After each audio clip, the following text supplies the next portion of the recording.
So here's my painting. I've blocked in the large areas. I always like to start with the eyes just so I can kind of feel accomplished. And I'm going to point out some tips about this eye. We're going to blow this eye up. This is what I love about my iPad and working off of my iPad, that I can always blow up my piece. And I blow this up.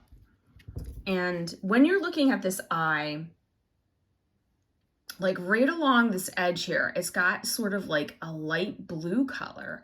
So you definitely want to add that in. And then under here, it's kind of like a gray color. So you want to add that in. And what I do is I do it wet on wet, which means white paint wet and this light blue wet, and then a dry brush and blend it in.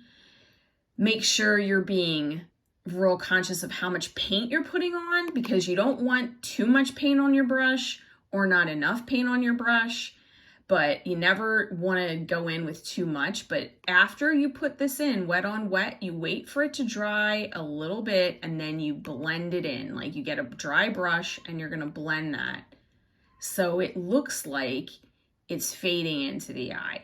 Now, over here, you have this shape right here, this odd shape, and you're thinking to yourself, you know, this is never going to look right if I put it into this painting. But I tell you, just paint it exactly how you see it. Even if your brain is telling you that's not going to look right, do it anyway. Draw and paint exactly what you see.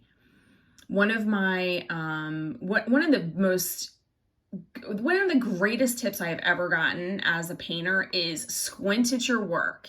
If you squint at this eye, it's going to show you where all the dark spots are. Here, here, over here, up here. And you know that those are the places that you're going to use your darkest black in all these areas. Now out here, it's faded out a little bit. You can see that it's kind of like a bluish green. Over here, it's like a brown. So you're going to use all of these colors in this eye.